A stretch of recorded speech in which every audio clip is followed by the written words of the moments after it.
Parte 27,5. Aplicaciones del movimiento de partículas cargadas. Selector de velocidad. En un haz es posible seleccionar partículas que tengan una velocidad específica, usando un arreglo de campos eléctricos y campos magnéticos, en el cual se lo llama selector de velocidad, que es el que se encarga de arreglar la velocidad específica usando el arreglo de campos eléctricos y magnéticos. En la figura 27.22 podemos observar a una partícula cargada con una masa m, una carga q y una rapidez, velocidad o velocidad. Es la que ingresa a una región del espacio donde los campos eléctrico y magnético son perpendiculares.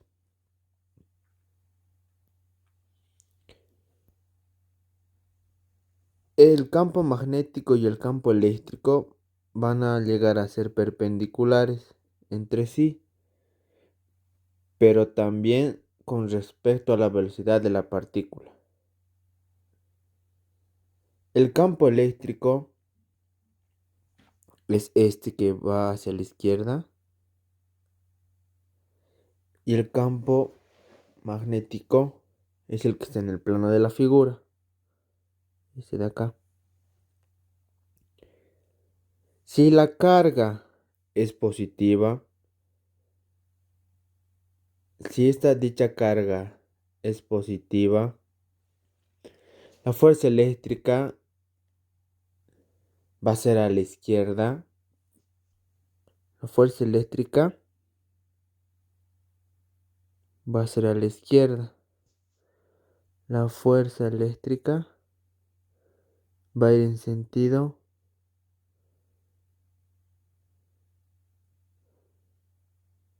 de la izquierda.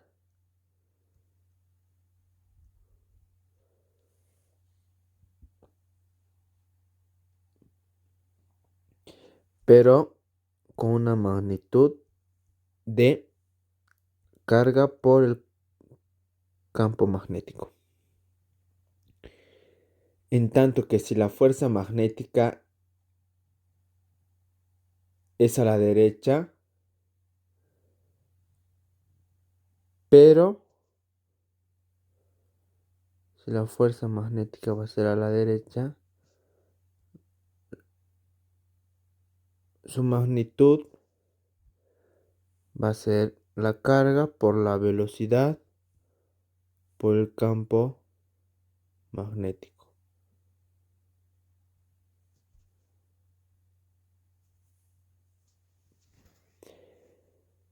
Para magnitudes de campo dadas en E y B,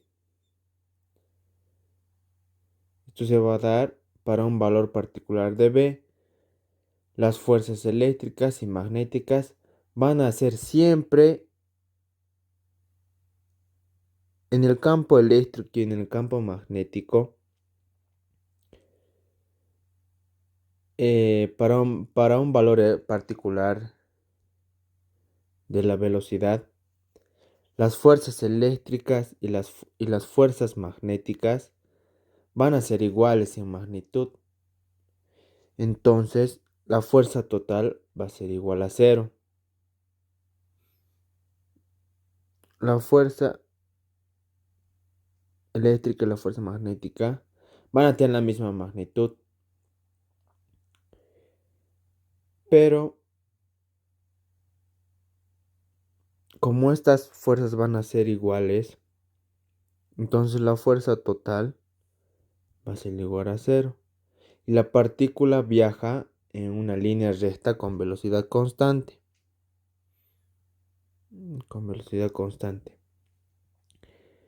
Para una fuerza total de 0 en la componente Y sería igual a 0.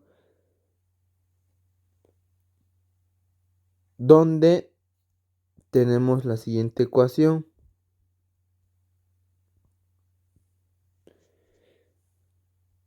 Menos Q por campo eléctrico más carga por la velocidad por el campo magnético va a ser igual a 0. Al despejar la siguiente ecuación, al despejar la velocidad de esta ecuación, tenemos que estas cargas se van a anular, entonces tenemos que E sobre B. Solo las partículas con la rapidez que cumplen esta ecuación, con la rapidez igual a E sobre B, o sea, la rapidez del campo eléctrico sobre el campo magnético, van a pasar a través de este selector sin ser desviadas, ya sea por los campos magnéticos o por los campos eléctricos.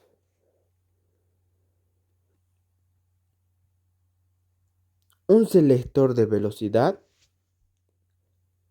para partículas con carga positiva también puede funcionar o funciona para electrones u otras partículas cargadas negativamente. Por ejemplo, acá en el inciso B tenemos un diagrama de cuerpo libre para una partícula. Para una partícula positiva, la fuerza eléctrica va a ir en sentido de la izquierda, donde va a ser la carga por el campo eléctrico. La fuerza magnética va a ser igual a la carga por la velocidad por la magnitud de campo magnético. Entonces, si solo una partícula cargada tiene dichas, o sea, cumple con dicha relación, las fuerzas se van a cancelar, tanto magnética como eléctrica. Pero otra que no cumpla con esta dicha ecuación se va a llegar a desviar dentro de este selector de velocidad. Ahora vamos al experimento de Thomson. Thomson realizó uno de los experimentos más importantes de la física. Este científico ha usado la idea que se acaba de describir, que esto es la razón que hay entre la carga y la masa del electrón. Entonces, esta es la carga del electrón y la m es la masa del electrón.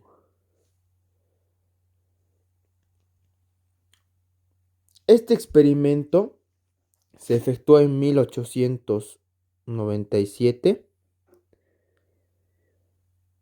donde Thomson utilizó un aparato. El aparato, como podemos observar, está en la figura 27.23, donde consistía este aparato en un aparato de Thomson que era un contenedor de vidrio al alto vacío, donde se han acelerado sus electrones provenientes del cátodo caliente para formar un haz mediante la diferencia del potencial entre los ánodos A y A'. Y la rapidez de los electrones estaba determinada por el potencial de la aceleración. Entonces, Thomson llegó a la conclusión de que la energía cinética, un medio, la masa por la velocidad al cuadrado, va a llegar a ser igual a la pérdida de energía del potencial. La pérdida de energía potencial, donde E va a ser la magnitud de carga.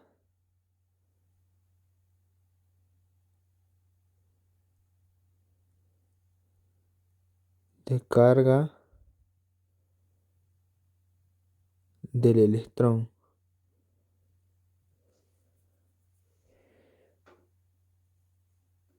Entonces llegamos a la siguiente igualdad, donde tenemos, despejando la velocidad acá en la siguiente ecuación, tenemos 2E sobre la masa del electrón raíz.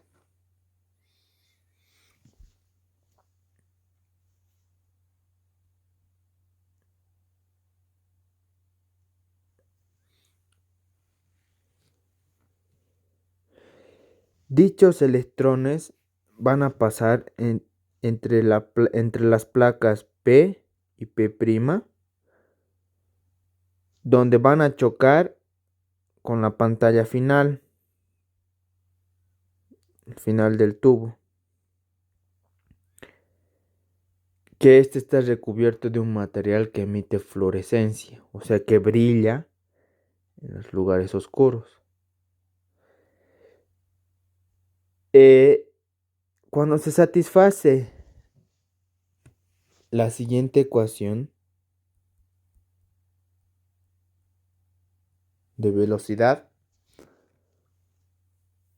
los electrones viajan en línea recta entre las placas. Van a viajar en línea recta los electrones entre las placas. Pero al combinar con la ecuación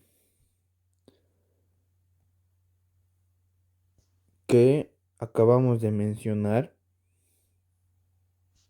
donde B va a ser igual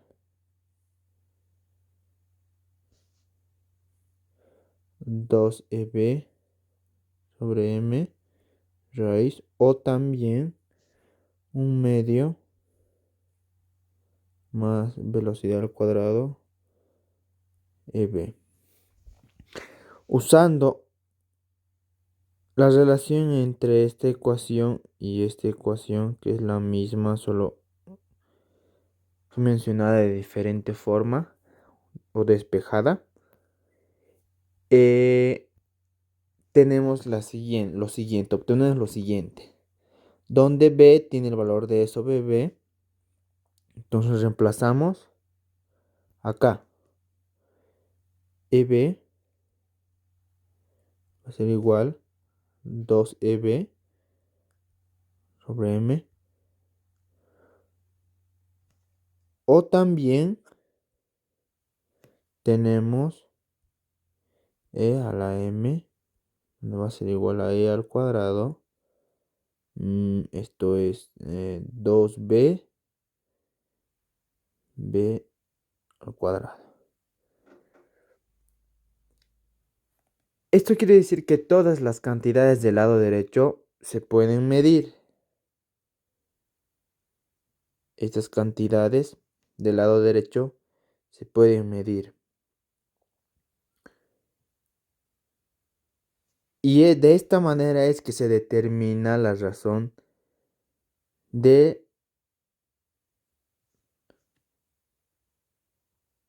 Thomson, donde nos dice que es la razón de carga y la masa del electrón.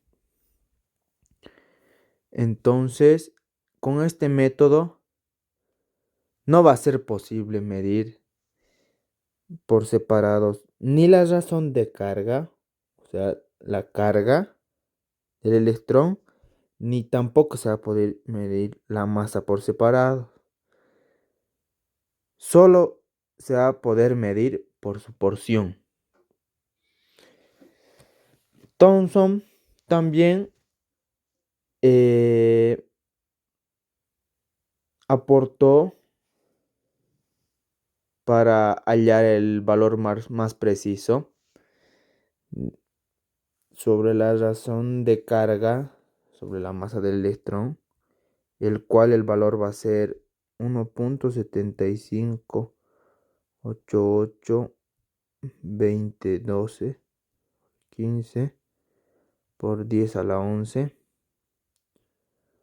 colombios por kilogramo. Y a partir de esta relación, el valor más preciso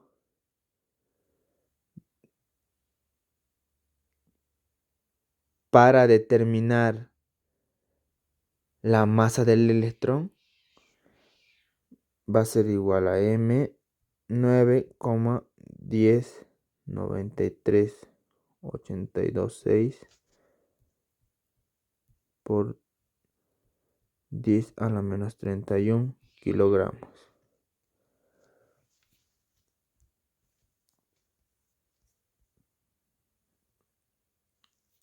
Espectrómetros de masa. El espectrómetro de masa sirve para medir las masas de iones, o sea, miden las masas de iones para ayudar a conocer las masas atómicas y las masas moleculares. Las masas atómicas y las masas moleculares.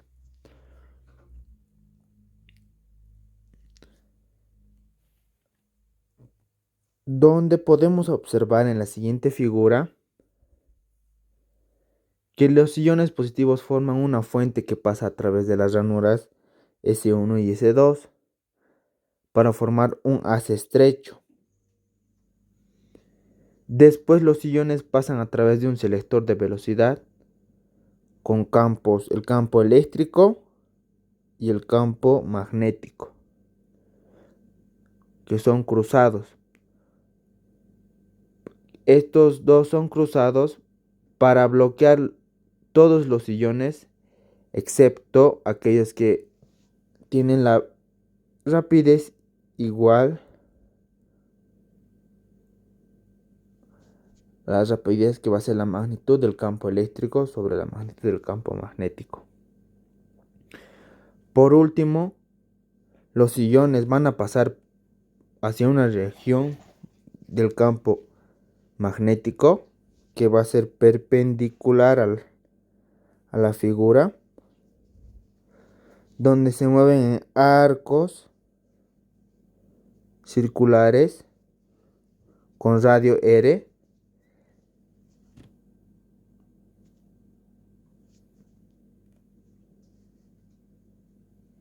determinado con la ecuación siguiente, donde R va a ser igual a la masa por la velocidad sobre la carga por el campo magnético prima.